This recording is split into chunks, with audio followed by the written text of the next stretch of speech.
नमस्कार दोस्तों। तो दोस्तों आज हम जो सामान्य हिंदी की लूसेंट की किताब है उसका 11वां चैप्टर है अनेक शब्दों के लिए एक शब्द है। इसके जो वस्तुनिष्ठ प्रश्न है उसको हम सॉल्व करवाएंगे। तो दोस्तों हमारा पहला प्रश्न है, जो पहले कभी ना हुआ हो उसे क्या कहा जाता है? तो अभूतपूर्व, मतलब जो पहले हुआ हो उसे भूतपूर्व और जो पहले कभी ना हुआ हो उसे अभूतपूर्व। अगला प्रश्न है, जो कहा न जा सके यानी अकथनीय। अगला प्रश्न, समय की दृष्टि से अनुकूल यानी समयानुकूल। ऑप्शन नंबर डी सही हो जाएगा। जो सब कुछ जानता हो, सर्व कुछ जानता हो तो वह उसे सर्वज्ञ कहते हैं। अगला प्रश्न हमारा है, जिसकी गर्दन सुंदर है। जिसकी गर्दन सुंदर है अर्थात सुग्रीव। लौकिक, लौकिक तो इसमें हमारा डी यानी जो इस श्लोक की बात हो उसे लौकिक। और अगला प्रश्न हमारा 7वां है, पुरुष एवं स्त्री का जोड़ा इसको क्या कहते हैं? तो इस जोड़े को दाम्पत्य कहते हैं। ऑप्शन नंबर डी सही हो जाएगा। दोस्तों यहाँ प्रश्न देखिए हमारे ग्राम पंचायत परीक्षा में आया हुआ है। अगला प्रश्न, विधानमंडल द्वारा पारित या स्वीकृत विधि नियम इसे कहते हैं अधिनियम। कार्य को नए ढंग से करने की पद्धति तो इसको कहते हैं नवीनीकरण। अगला प्रश्न हमारा है, निश्चित समय के भीतर पत्र या उत्तर न प्राप्त होने की दशा में अनुबोधक के रूप में भेजा जाने वाला पत्र तो यह अनुस्मारक इसे कहते हैं। जैसे आपने कोई पत्र किसी को लिखा है तो उसके बाद फिर से उसको याद दिलाने के लिए अनुस्मारक पत्र दोबारा भेजना पड़ता है कि हमने यह विनती या रिक्वेस्ट किया था इस काम के लिए, कृपया आप उसको ध्यान दीजिए, याद दिलाने के लिए। अगला प्रश्न हमारा है, जिसने देश के साथ विश्वासघात किया हो। जिसने देश के साथ विश्वासघात किया हो तो उसे देशद्रोही कहा जाता है ना। अगला प्रश्न हमारा है, जंगल में लगने वाली आग तो जंगल में लगने वाली आग को दावानल कहते हैं। ऑप्शन नंबर डी सही हो जाएगा। वह स्त्री जिसकी कोई संतान ना हो, वह स्त्री जिसकी कोई संतान ना हो उसे बांझ कहते हैं। अगला प्रश्न हमारा है 14, रसामवादन। रसामवादन तो 14 का हमारा ऑप्शन नंबर सी यानी किसी रस का उपभोग करना रसानवादन कहलाता है। अगला प्रश्न हमारा है वर्णनातीत। वर्णनातीत तो इसका हो गया ऑप्शन नंबर डी यानी वर्ण से परे। ऑप्शन नंबर डी सही हो जाएगा। अगला प्रश्न हमारा हो गया, पत्र या प्रश्नादि के उत्तर की अपेक्षा करने वाला। उत्तर की अपेक्षा करने वाला यानी उत्तरापेक्षी, जो कि उत्तर की अपेक्षा कर रहा है। अगला प्रश्न हमारा है, जिसके समान दूसरा ना हो। जिसके समान दूसरा ना हो तो वह इसका हमारा 17 का सही जगह ऑप्शन नंबर डी यानी अप्रीतम। अप्रीतम 17 का डी। अगला प्रश्न, जहाँ पहुँचा ना जा सके। जहाँ पहुँचा ना जा सके तो 18 का हमारा ऑप्शन नंबर सी यानी अगम।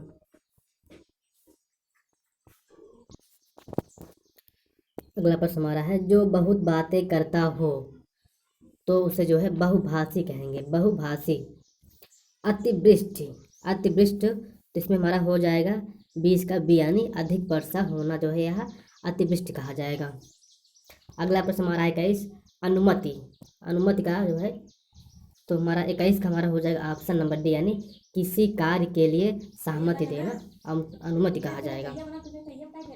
अगला प्रश्न हमारा है, अन्योन्याश्रित का मतलब क्या होगा? तो 22 का हो जाएगा हमारा ऑप्शन नंबर सी यानी एक दूसरे पर आश्रित होना, अन्योन्याश्रित।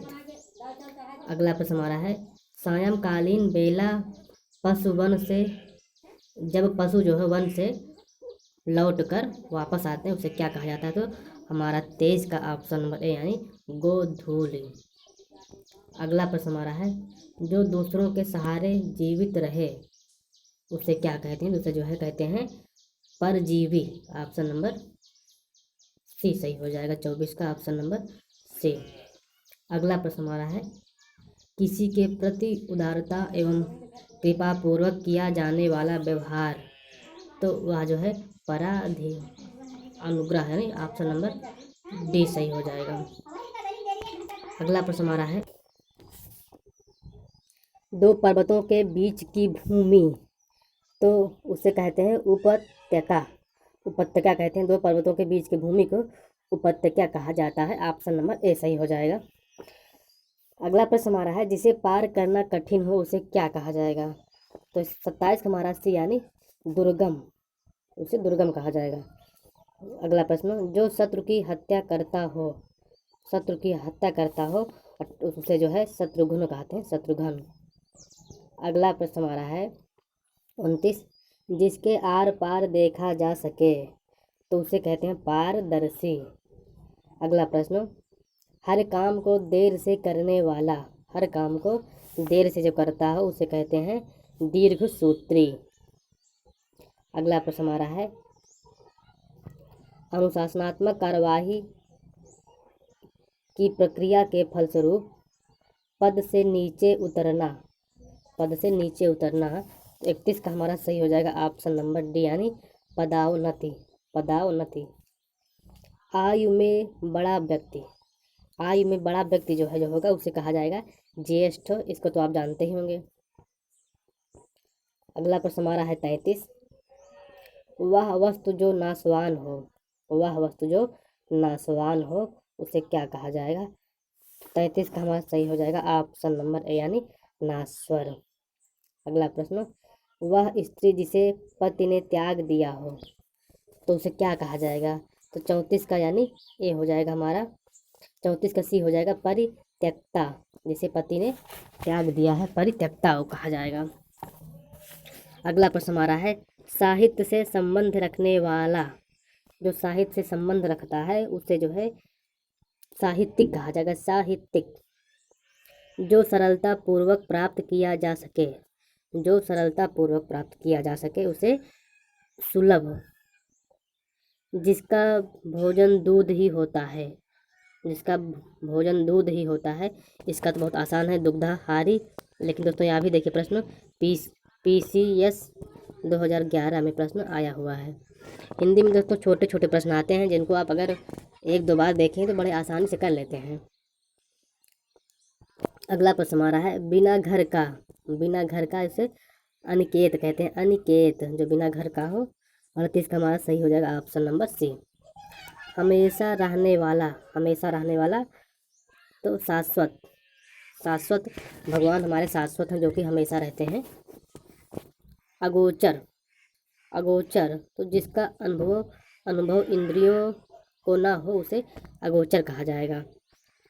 युयुत्सु 41, तो यह किसका वन वर्ड है। तो 41 का बी यानी युद्ध करने की इच्छा जो रखता है उसे कहा जाता है युयुत्सु। ऑप्शन नंबर सी सही हो जाएगा। अगला प्रश्न हमारा है, प्रत्युत्पन्नमति, प्रत्युत्पन्नमति किसका एक वर्ड है। तो हमारा 42 का ऑप्शन नंबर बी यानी जो तत्काल उत्तर दे सके उसे कहा जाता है प्रत्युत्पन्नमति। अगला प्रश्न हमारा है, अंकेक्षक, अंकेक्षक तो जो है आय व्यय के आंकड़ों की जांच करने वाले को अंकेक्षक कहा जाता है। अगला प्रश्न हमारा है, जिजीविषा, जिजीविषा तो जीवन की इच्छा रखने वाले को जिजीविषा कहा जाता है। पार्थिव, पार्थिव जिसका संबंध पृथ्वी से हो उसे पार्थिव कहा जाता है, यानी उसे पार्थिव कहा जाएगा। अगला प्रश्न हमारा है, यायावर, यायावर तो 46 का हमारा ऑप्शन नंबर सी यानी एक स्थान पर टिक कर न रहने वाले को यायावर कहा जाता है। अगला प्रश्न हमारा है, पृष्ठभ्य, पृष्ठभ्य 47 का जो है पृष्ठभ्य हो जाएगा। तो पूछने वो योग्य, जो पूछने योग्य हो उसे पृष्ठभ्य कहा जाएगा। अगला प्रश्न हमारा 48 है, यहाँ निर्देश दिया है, रेखांकित वाक्यांश के लिए एक शब्द का चयन कीजिए। तो 48वां प्रश्न हमारा है, रवि ईश्वर को न मानने वाला मनुष्य है। तो न मानने वाले मनुष्य को जो है नास्तिक कहा जाता है। अगला प्रश्न हमारा है, ईश्वर का कोई आकार नहीं होता। जिसका कोई आकार नहीं होता उसे कहा जाता है निराकार, 49 का सी। अगला प्रश्न हमारा है, आँखों के सामने घटित घटना पर विश्वास तो करना ही पड़ेगा। तो यहाँ पे आँखों के सामने यानी प्रत्यक्ष, ऑप्शन नंबर ए सही होगा। अगला प्रश्न है, भारतीयों की बुरी दशा देखकर गांधी जी का मन द्रवित हो गया। तो बुरी दशा, तो यहाँ बुरी दशा का बताना है। तो 51 का हमारा ऑप्शन नंबर सी यानी दुर्दशा हो जाएगा। दोपहर के समय सालू आराम कर रही है। इसमें दोपहर के समय का जो है एक शब्द क्या होगा। तो 52 का ऑप्शन नंबर बी यानी मध्याह्न को जो है दोपहर कहा जाता है। अगला प्रश्न हमारा है, वैभव को उस विद्यालय में इम्तिहान लेने वाला बनकर जाना पड़ा। इसमें इम्तिहान लेने वाले को क्या कहा जाएगा। इम्तिहान लेने वाले को तो जो है परीक्षा जो परीक्षा लेता है उसे परीक्षक कहा जाएगा। अगला प्रश्न हमारा है, ममता कम बोलती है। तो जो कम बोलता है उसे कहा जाता है मितभाषी। अगला प्रश्न हमारा है, विवेक ने श्रेष्ठ कुल में जन्म लिया है। श्रेष्ठ कुल में जन्म लिया है तो उसे कहा जाएगा कुलीन। अगला प्रश्न हमारा है, अनुपम बहुत ध्यान से पुस्तक पढ़ रहा था। तो यहाँ है हमारा बहुत ध्यान से। तो इसमें हमारा तन्मयता। दोस्तों यह प्रश्न मोस्ट इम्पोर्टेंट है, तन्मयता। अगला प्रश्न हमारा है, जो ममत्व से रहित हो उसे क्या कहा जाएगा। 57 का हमारा ऑप्शन नंबर सी यानी निर्मम होता है। अगला प्रश्न हमारा है, जो किसी का हित चाहता हो उसे क्या कहा जाएगा। तो 58 का हमारा नंबर सी यानी हितैषी कहा जाएगा। अगला प्रश्न हमारा है, जानने की इच्छा रखने वाला।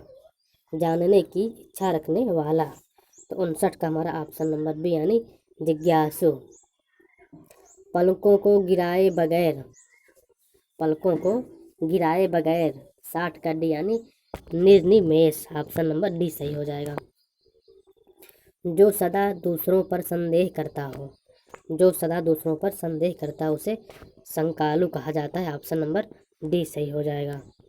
दोस्तों लूसेंट के सभी प्रश्न हैं, सभी बहुत महत्वपूर्ण प्रश्न हैं। 62वां प्रश्न है, किसी विषय की पूरी छानबीन करना यानी विवेचना करना। अंतेवासी तो गुरु के समीप रहने वाला शिष्य जो है उसे अंतेवासी कहा जाता है एक शब्द में। मोक्ष की इच्छा करने वाला, जो मोक्ष की इच्छा करता हो कि हमें मोक्ष मिल जाए उसे जो है कहा जाता है मुमुक्षु। अगला प्रश्न हमारा है, जिसके पास कुछ ना हो उसे कहा जाएगा 65 का ए यानी अकिंचन। छेपक तो किसी ग्रंथ में अन्य व्यक्ति द्वारा जोड़ा गया भाग जो है उसे छेपक कहा जाता है। दोस्तों जैसे हमारा भगवत गीता हो गया, इसमें जो है पहले से जो शंकराचार्य ने लिखा था भगवत गीता उसमें जो है कम थे, लेकिन शंकराचार्यों ने आपस में उसमें जोड़ते गए श्लोक, अपने जो शंकराचार्य होते गए कुछ ना कुछ लगाते गए, तो इसे लगाना ही छेपक कहा जाता है। थोड़ा जानने वाला यानी अल्पज्ञान जिसे है। जिस तर्क का कोई जवाब ना हो तो 68 का हमारा ऑप्शन नंबर डी यानी अकाटय। जिसे बुलाया ना गया हो तो इसका हमारा सही जगह ऑप्शन नंबर ए यानी अनाहूत। स्त्री जो अभिनय करती हो अभिनेत्री। आशा से बहुत अधिक यानी आशातीत। अगला प्रश्न, जिसकी आशा ना की गई हो मतलब अप्रत्याशित, 72 का सी सही हो जाएगा। अगला प्रश्न हमारा है, जो आँखों के सामने ना हो यानी परोक्ष। अगला प्रश्न, जो किए गए उपकारों को मानता है, जो किए गए उपकारों को मानता है उसे कृतज्ञ कहा जाता है। स्त्री, जिस स्त्री का पति जीवित हो उसे सधवा कहा जाता है। अगला प्रश्न हमारा है, फेंक कर चलाया जाने वाला हथियार, फेंक कर चलाया जाने वाला हथियार यानी अस्त्र। 76 का ये सही हो जाएगा। दोस्तों, एक अस्त्र होता है, एक शस्त्र होता है, तो इसके बारे में आपको हम बता देते हैं। जो फेंक कर चलाया जाता है उसे अस्त्र कहा जाता है, जो हाथ में पकड़ कर चलाया जाता है उसे शस्त्र कहा जाता है। जैसे बंदूक हो गई, धनुष बाण हो गया, ये सब हमारे जो है शस्त्र हैं। लेकिन भाला हो गया, त्रिशूल हो गया, ये हमारा अस्त्र है। तो दोस्तों, इसको याद करने का एक तरीका है, शस्त्र यानी जो साथ रहता है उसे शस्त्र कहा जाता है, और जो साथ नहीं रहता उसे अस्त्र कहा जाता है। तो इस प्रकार आप इसको याद करिएगा, जो साथ रहे उसे शस्त्र कहा जाता है। अगला प्रश्न हमारा है, जिसका इंद्रियों से अनुमान ना हो सके, जिसका इंद्रियों से अनुमान ना हो सके उसे जो है अतीन्द्रिय कहा जाता है। ऐसा रोग जिसका उपचार संभव ना हो, ऐसा रोग जिसका उपचार संभव ना हो तो उसे असाध्य कहा जाता है। असाध्य, उसका उपचार संभव नहीं है यानी वो असाध्य रोग है। किसी बात को करने का निश्चय, किसी बात को करने का निश्चय यानी संकल्प, आपने यह काम करने का संकल्प लिया है। अगला प्रश्न, जो कानून के अनुकूल ना हो, जो कानून के अनुकूल ना हो यानी अवैध। 80 का ऑप्शन नंबर ए। वह स्त्री जिसका पति परदेश से आने वाला हो, वह स्त्री जिसका पति परदेश से आने वाला हो आगमिष्य पतिका, आगमिष्य पतिका कहा जाता है उसे। अगला प्रश्न हमारा है, जो पूजा के योग्य हो, जो पूजा के योग्य हो। 82 का ऑप्शन नंबर बी यानी पूज्य। जिसका कोई शत्रु पैदा नहीं हुआ हो, तो 83 का हमारा ऑप्शन नंबर बी यानी अजात शत्रु। अगला प्रश्न, जल समुद्र में लगने वाली आग, जल या समुद्र में लगने वाली आग को क्या कहा जाता है? तो 84 का हमारा सही हो जाएगा ऑप्शन नंबर डी यानी बड़वाग्नि। वन में लगने वाली आग को दावानल कहा जाता है। अगला प्रश्न हमारा है, पेट की आग, पेट में जो आग लगती है उसे कहा जाता है जठराग्नि, जठराग्नि। अगला प्रश्न है, विशिष्ट अवसर पर विशिष्ट लोगों के समक्ष दिया गया विद्वतापूर्ण भाषण। तो 86 का हमारा ऑप्शन नंबर बी यानी अभिभाषण सही हो जाएगा। अगला प्रश्न हमारा है, किसी साहित्यिक कृति की समालोचना करने वाला, किसी साहित्यिक कृति की समालोचना करने वाला यानी 87 का हमारा बी हो जाएगा समीक्षक। अगला प्रश्न हमारा है, किसी के पास रखी दूसरे की वस्तु, किसी के पास रखी दूसरे की वस्तु यानी 88 का सी हो जाएगा धाती, धाती। अगला प्रश्न है, जिसका जन्म ना हो एक शब्द बताइए, जिसका जन्म ही ना हो उसे क्या कहा जाएगा? तो उसे अजन्मा कहा जाएगा। वह भाई जो अन्य माता से उत्पन्न हुआ हो, अन्य माता से उत्पन्न हुआ उसे अन्योदर कहा जाएगा। ऑप्शन नंबर सी सही हो जाएगा, नहीं अन्य उदर से जन्म जिसका हुआ हो। जिसके बराबर कोई ना हो, जिसके बराबर कोई ना हो। तो 91 का हमारा ऑप्शन नंबर बी यानी अनुपम। गोद में सोने वाली स्त्री, गोद में सोने वाली स्त्री को कहा जाता है अंकसायिनी, अंकसायिनी। जो ईश्वर में विश्वास रखता हो, जो ईश्वर में विश्वास रखता हो उसे क्या कहा जाएगा? तो 93 का डी यानी आस्तिक। अगला प्रश्न, कष्ट से संपन्न होने वाला, कष्ट से संपन्न होने वाला कष्ट साध्य। ऑप्शन नंबर सी सही हो जाएगा। किसी संस्था के 25 वर्ष पूरे होने वाले उत्सव को क्या कहा जाएगा? जब 25 वर्ष पूरा होता है तो उसे रजत जयंती कहा जाता है, रजत जयंती कहा जाता है 25 वर्ष पूरा होने पर। अगला प्रश्न हमारा है 96। जो व्यर्थ की बातें करता हो, जो व्यर्थ की बातें करता हो उसे क्या कहा जाएगा? तो हमारा 96 का ऑप्शन नंबर सी यानी वाचाल कहा जाएगा। यह प्रश्न उत्तर प्रदेश बीएड प्रवेश परीक्षा 2008 में आया था। जो देखने में प्रिय लगता हो, देखने में प्रिय लगता हो तो उसे कहा जाएगा हमको हमें जो है प्रियदर्शी। आसान ना मानने वाला, आसान जो नहीं मानता उसे कृतघ्न कहा जाता है। अगला प्रश्न जिसे कठिनाई से जीता जा सके, जिसे कठिनाई से जीता जा सके तो 99 का हमारा ऑप्शन नंबर डी यानी दुर्जेय। यह भी प्रश्न बीएड परीक्षा में आया हुआ था। बचपन और जवानी के बीच की अवस्था, बचपन और जवानी के बीच की अवस्था को क्या कहा जाएगा? तो हमारा 100 का हो जाएगा ऑप्शन नंबर सी यानी वया संधि। अभिज्ञ, अभिज्ञ जानने वाला, जानने वाले को जो है 101 का हमारा ऑप्शन नंबर बी यानी जानने वाले को अभिज्ञ कहा जाता है। अगला प्रश्न हमारा है निर्गुण, निर्गुण। दोस्तों 102 का हमारा ऑप्शन नंबर ए यानी जो सत्य रज तम तीनों गुणों से परे हो उसे निर्गुण कहा जाएगा, निर्गुण। अगला प्रश्न हमारा है 103। जो गणना योग्य ना हो, जो गणना योग्य ना हो उसे नगण्य कहा जाता है। ऑप्शन नंबर बी सही हो जाएगा।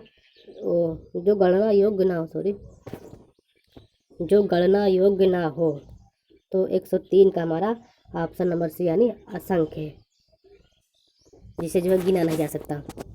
अगला प्रश्न है 104। दूर की सोचने वाला के लिए एक शब्द है, जो दूर की सोचता उसे दूरदर्शी कहा जाएगा। ऑप्शन नंबर बी सही हो जाएगा। अगला प्रश्न हमारा है वीर पुत्र को जन्म देने वाली स्त्री के लिए, वीर पुत्र को जो जन्म देती है स्त्री उसको कहा जाएगा वीर प्रसू।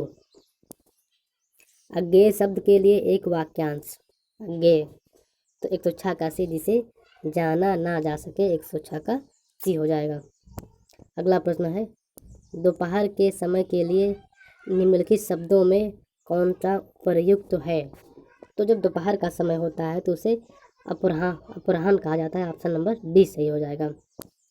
शिव की आराधना करने वाले को, दोस्तों जो शिव की आराधना करता है उसे शैव कहा जाता है। ऑप्शन नंबर डी सही होगा। तो दोस्तों इसमें कुल मिला के 108 प्रश्न थे जिसको हमने आपको सॉल्व करा दिए हैं। और धन्यवाद दोस्तों देखने के लिए। फिर हम मिलेंगे अगला चैप्टर के साथ।